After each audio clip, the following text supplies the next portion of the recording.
She just got distracted by her I cat d- again. he's laying on the ground with his paws up, and he's showing me his belly, and he's just That's being a too. trap.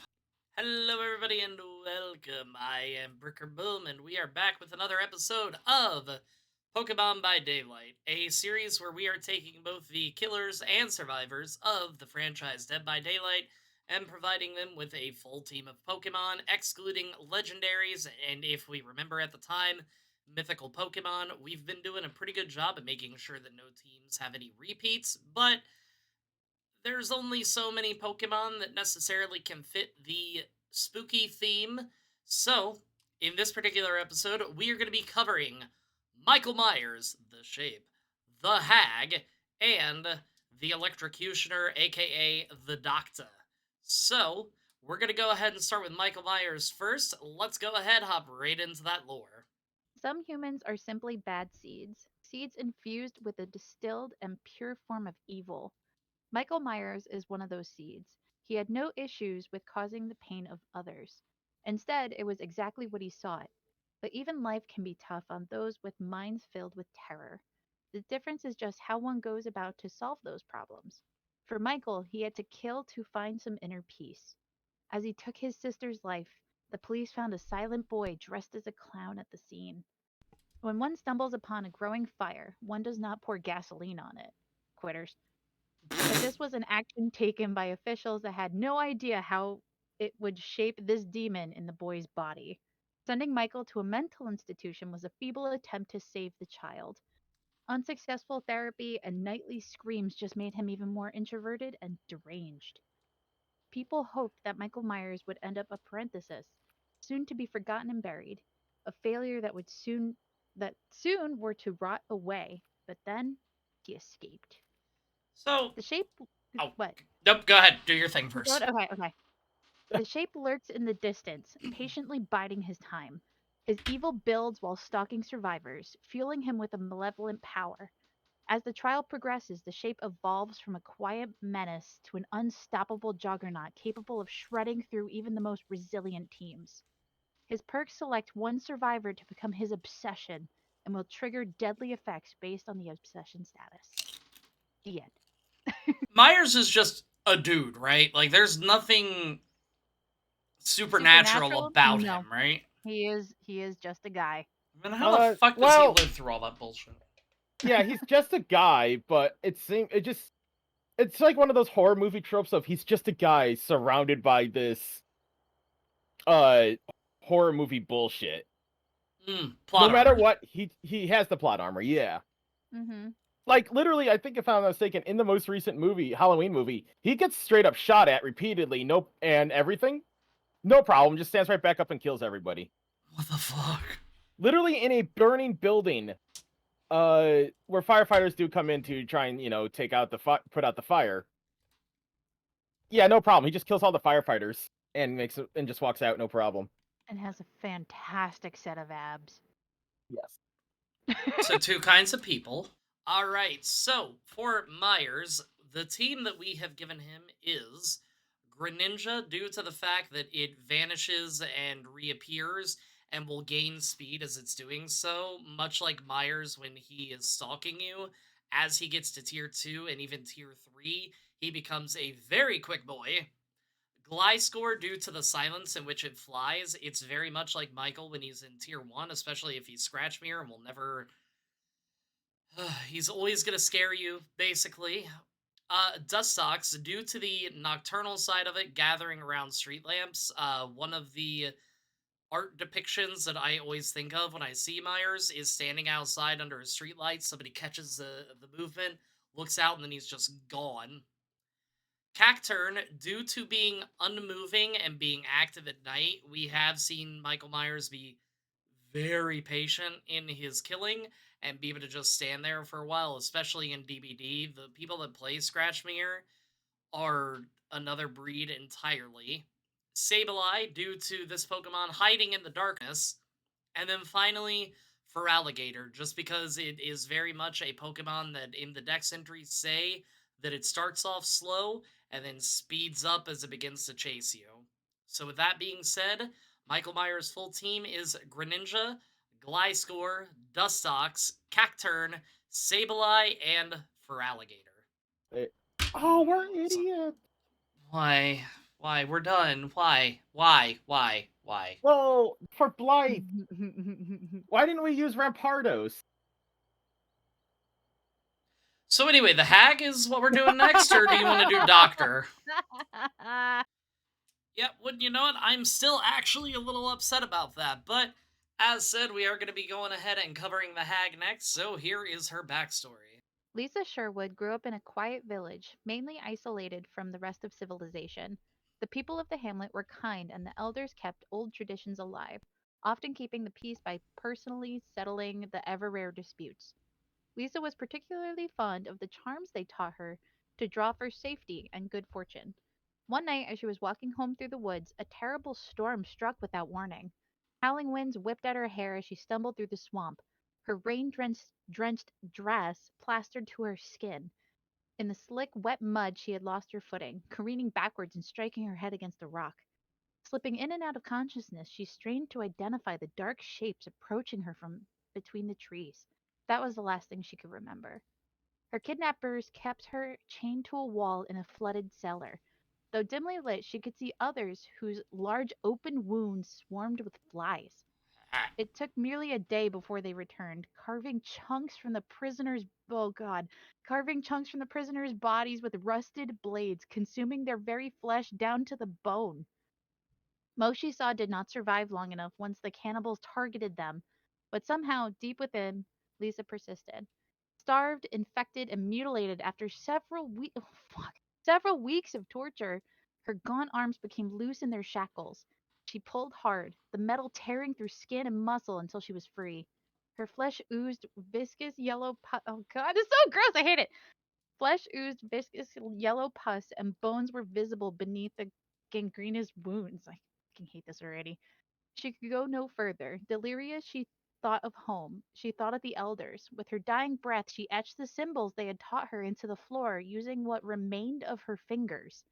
Almost in response, a dark hunger stirred inside her. It yearned for blood. In oath, she chose vengeance. The village's search party eventually brought them to an old shack in a swamp. Inside, its previous inhabitants had been viciously dismembered and devoured by an unidentifiable animal. In the cellar, amid the rotting corpses and disconnected flesh, the elders' charms were scrawled in blood on the floor. Lisa's body was not among the bodies that was never found. The village was never the same again. Oh my god, I hate this uh, already. The hag specializes in creating a dangerous web of phantasm traps to be triggered by unsuspecting survivors, which they're basically jump scares. She can instantly teleport to a triggered trap, striking the survivor that sprung it. Lock down key areas, make rescues a deadly gamble, and end chases quickly with strategic phantasm trap placements. Her perks revolve around hex totems. They are focused on cursing the survivors and sapping their abilities. The curse lasts until the survivors manage to track Hex Totem down and cleanse it, and she was the first killer to introduce Hex Totems into the game. so with the hag, we have a team of Ariados due to setting a web trap, much like the hag seals that she paints along the ground, making it so she can pop up. Spiders can sense when you step into their web. She can sense when you step on her seal. Cursula, due to its otherworldly energy protecting its spirit, Hag basically did the same with her seal right before her death. Quagsire, due to it hunting for prey by waiting with its mouth open, Hag is very much a patient killer if needed, given the fact that she will wait till something steps in her trap. Spidops, due to setting up tough, sticky threads as traps for its victims. Pretty self explanatory. Unknown, and I apologize, it's a very bad Pokemon, I know. But it makes sense because they represent different signals. And then finally, Yanmega, because it's skilled at high speed biting and will aim for vulnerable spots. And then I was fighting for this, but I also think that Jigglypuff can be somebody that gets subbed in because the anime shows Jigglypuff drawing on people's faces, but somebody, not naming any names, but the audio is definitely going to play, was certainly against it for some reason. Okay. No, we used Drift. for? Hear me out here. I'm listening. When you fall asleep, Jigglypuff likes to draw on your face.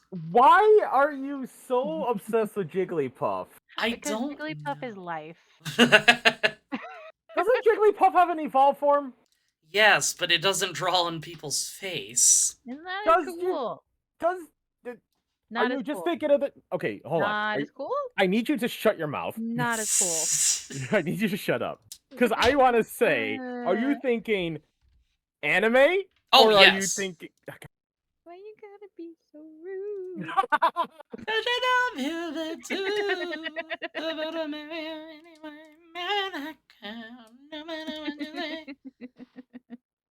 God, I Ooh. shut up. You're stuck with us, man.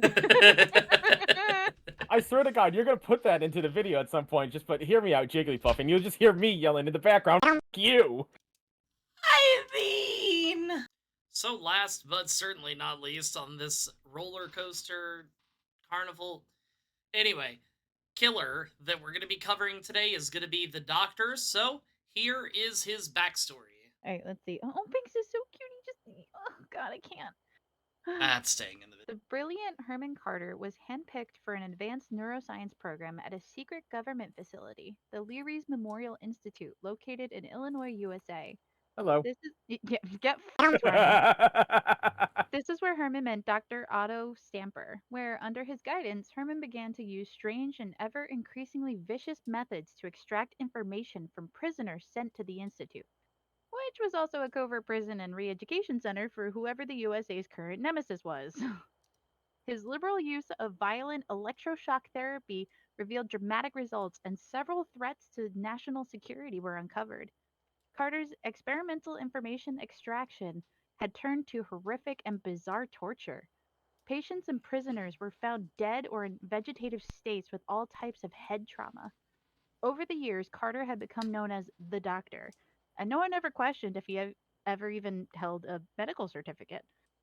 When the Institute fell silent, investigators discovered a horrific scene. Personnel, patients, and prisoners all dead, victims of the Doctor's fatal experiments. In his office, they found the most terrible discovery of all. Dr. Stamper, his mentor, his head peeled open, an array of electrodes and sensors inserted into his still working but annihilated brain. All personnel and prisoners' bodies were accounted for, but there was no sign of Herman the Doctor Carter. The Doctor is a madness inducing killer, able to use his power, Carter's spark, incapacitating survivors and causing them to hallucinate and scream in terror, revealing their position, which makes him a bitch to fight against. Even the simplest tasks can become exceedingly difficult in the clutches of madness. Nothing stops a window vault in its tracks like a healthy dose of shock therapy. His perks are about hindering and creating problems for the survivors. The sheer stature of the Doctor infuses fear and terror into those around him. He worked for the That's government. Yeah. so he worked for the government and he's evil. That's not at all shocking. Shut up. And with that, we're going to be giving the Doctor a team of Galvantula because it likes to make electric barriers. Electivire, due to the Pokedex entries talking about it will attach the tentacles that it has to people and then shock them through that, much like the electrodes that the Doctor would hook up to people. Arcanine, due to Growlithe being a police dog, police being employed by the government, the Doctor being a government employee, it makes sense. Alakazam, due to the fact that it has an insanely high IQ, and so does he, even though I'm pretty sure he's doctor like Dr. Pepper is a doctor, I don't think he has a degree. I could be wrong. Meowstick, due to if it doesn't get what it wants, and this is only for the female, it will actually torture you with its psychic ability, much like the mind games that you experience after the Doctor shocks you.